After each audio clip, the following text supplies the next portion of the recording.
All right, guys, we are back here listening to K-Talk Radio 1640 AM. This is the show, Utah Home Sweet Home. I'm your host, Yoshi Shiraki. Our very special guest is Trevor Thompson, one of the biggest fix and flippers in the state of Utah.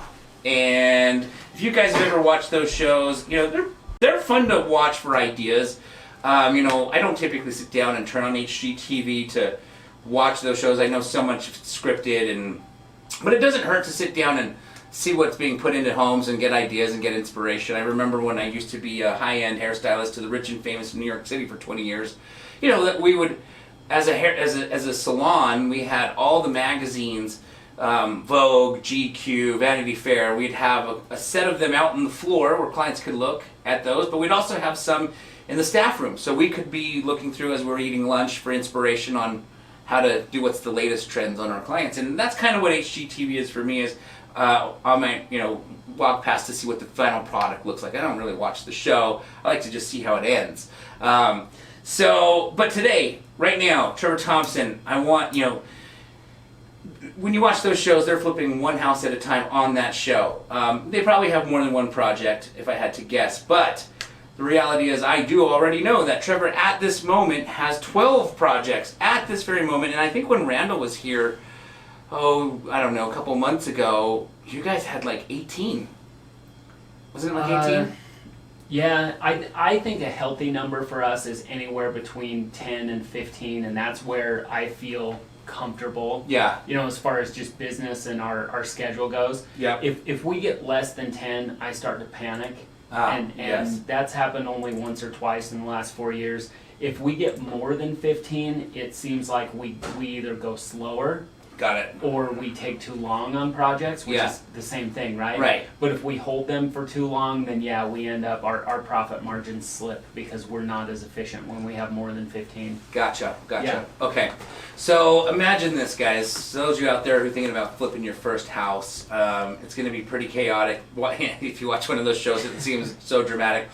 But what about 15? Think about 15. How crazy is everyday life if you've got 15 renovation projects going on from, you said, Orem to Washington Terrace, right? Yeah. I mean, that's a huge... So I'm looking at my list right now, and as far as out of those 12 projects we currently own, the ones that we're actively working on, I have 1, 2, 3,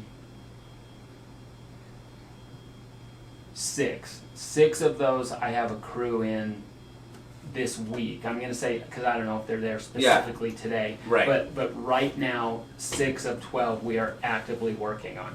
I have 2 houses that I haven't even taken possession of because we own it. Yeah. But my seller still lives there. They're both waiting for a house to be built in those 2 situations. And then I have 3 more that are listed. Actually, I have 3 that we own.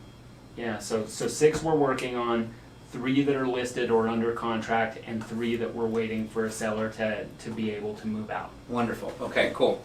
So, if you don't mind diving into this, I'm fascinated with a day in the life of investors, big-time investors like you. I'm also fascinated with a day in the life of high-level athletes. I love asking this question to high-level athletes because a lot of them have this specific regimen where they wake up with this, and it's the same freaking breakfast every single day at the exact same time, and training's at the same time. They get this routine so that they know how their body's going to react to that, to oatmeal, and they're not guessing. Hopefully it reacts just as good to Lucky Charms, right?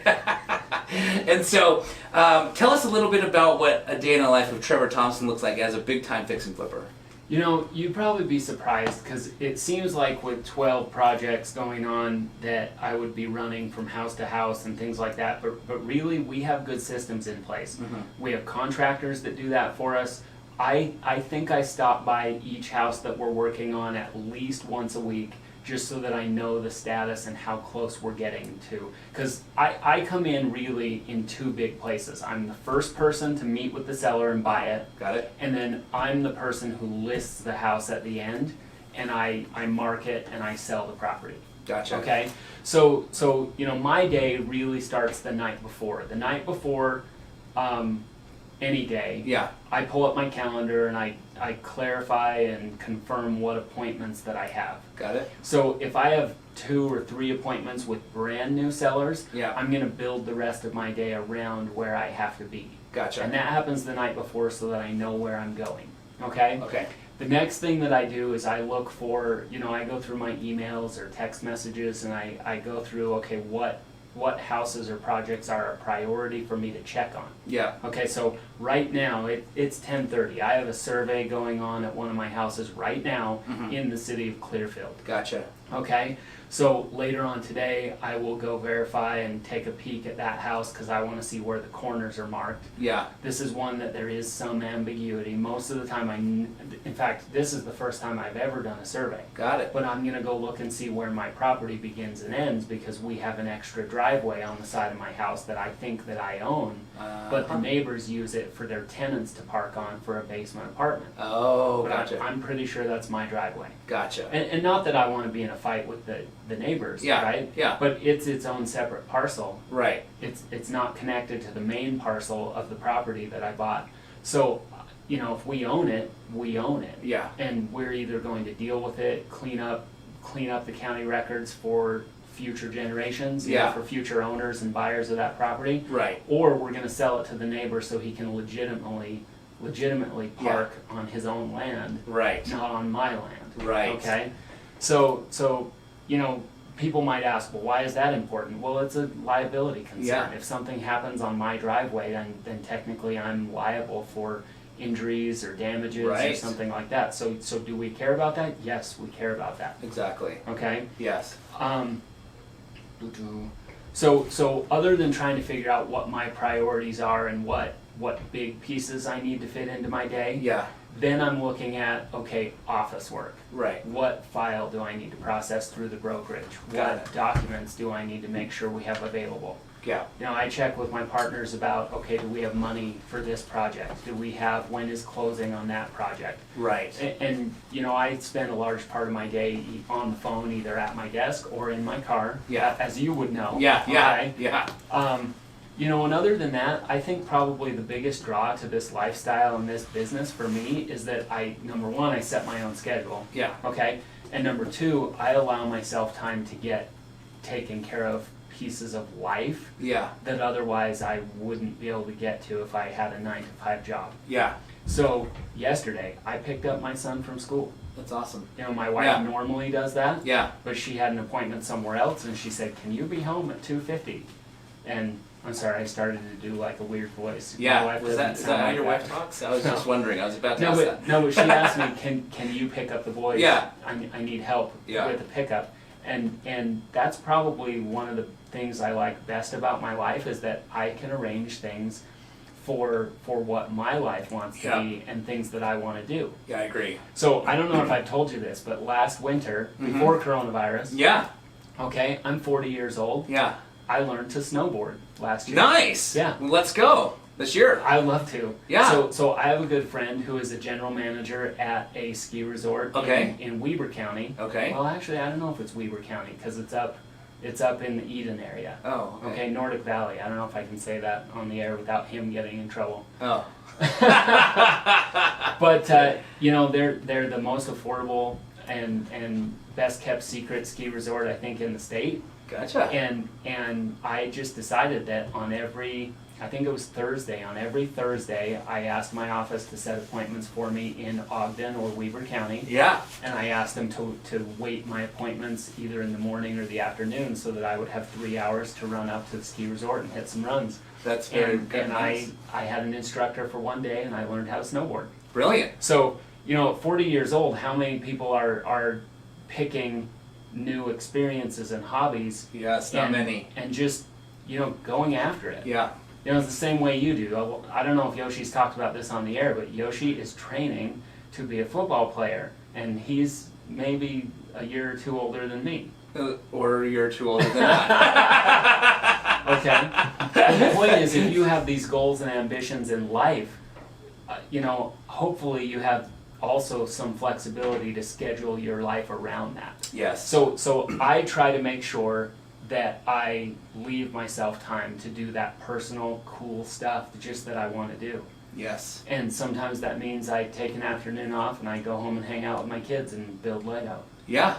Which I've done. Yeah. And, you know, it really depends on if there aren't any emergencies, and, you know, if I'm not so busy that people are clamoring for my time, Yeah. then I have the ability to have relationships with my family and the people that I love. That's awesome. That's awesome. I love that. I love that.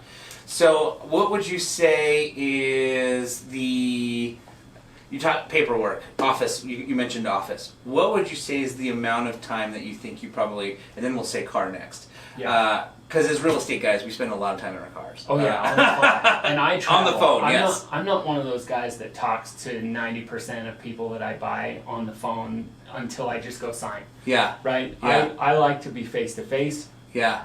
I like to be in the living room so I can not only see the house, Right. but so that I can really brainstorm with a seller and Yeah. figure out what's best for them. Right. And you know, I'll say it again, I say this to people all the time. If I can't fulfill your needs Yeah. as a seller and help you accomplish your goals, Yeah. then who cares how much I can pay for your house? Right. It just doesn't matter. I have to Exactly. solve your problem. Exactly. Exactly. Okay. So, how much time do you think you spend on a, we'll say daily, maybe it's better to say weekly, because there's probably some days you're not in the office. But Yeah. what does that look like weekly then, hour-wise, in the actual office? You know, I feel like if I'm spending too much time at the office, then I have nothing going on that's making me money. So I don't like to be in the office. What I go to the office for is I go to the office to make sure that my brokerage files are complete. Yep. Paperwork. Yep, and we turn those in. We have to keep files, you know, by state statute Yeah. for every house that we buy, and because I'm also a real estate agent, we have a lot of disclosures. Yeah. So every file we do has to be 100% complete. We turn it in. My team is scrutinized more than I would say the average real estate agent, Got it.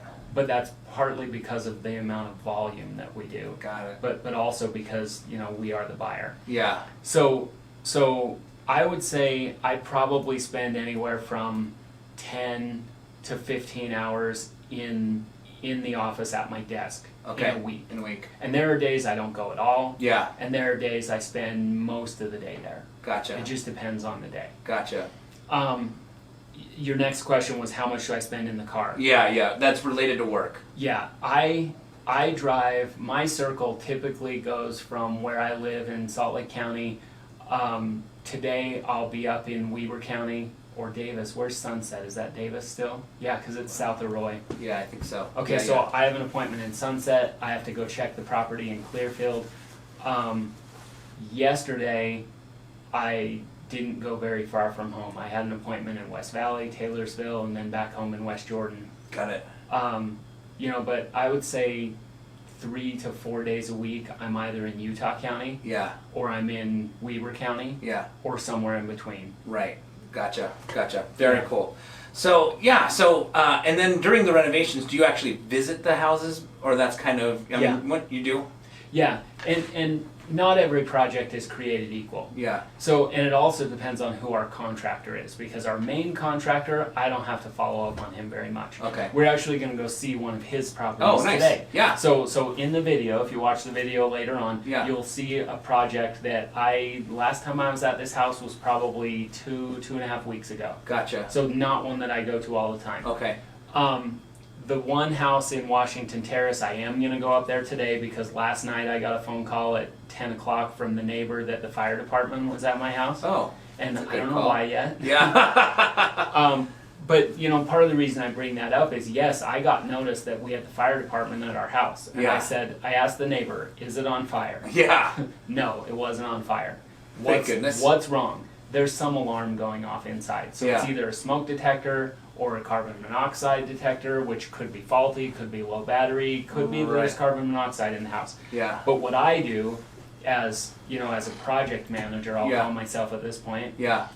I contact the contractor, say, hey, something's wrong. When was the last time you were there? Yeah. And he said, I was working there today, Yeah. meaning yesterday, Yeah. and I'm going back at 7 a.m. tomorrow morning. Got it. I said, okay, well, the fire department came over, but they didn't bust in a window or a door. Yeah. Okay, they didn't have cause to actually enter the property forcefully, Yeah. so we'll probably just wait. Gotcha. Now with the neighbor, I did give him access to the property with our contractor code. Oh. Yeah. Okay, so that if he felt comfortable, Yeah. and I told him, if you feel comfortable, go open the door, go walk through it, and just see if anything's wrong. Yeah. But otherwise, we'll be there tomorrow. Yeah. And honestly, that was the last message. So I assume nothing's wrong. Yeah. I could be wrong, but Yeah. but I learned this as a property manager. There are very few things that actually demand your attention to get up and drive somewhere in the middle of the night. Yes, I agree. Yeah. So, you know, years ago as a property manager, we actually had a fire in one of our tenants' properties. Gotcha. And my first inclination was, as a property manager, Yeah. jump in the car, go look. Yeah. Yeah. But in reality, once you get to the house, there's nothing you can do. Yeah, exactly. Right? Yeah. So Yeah. the fire department's there, they're doing Yeah. their job, they're Right. cleaning up. The tenant found shelter somewhere Yeah. else, either with a friend or a charity or something like that. Yeah. And, you know, at the end of the day, I think I drove by that house a couple days later, Got it. and it was hard not to go out just for the, you know, what is it? How when you drive past a car accident, you can't help but Oh, yeah, yeah, right? exactly. You know, part of it is you just want to see what it looks Yeah, like, right? right. But there's nothing you can do. Right. It's simple morbid curiosity. Yes, yes. So then how much would you say of your week you spent visiting any of your renovation projects?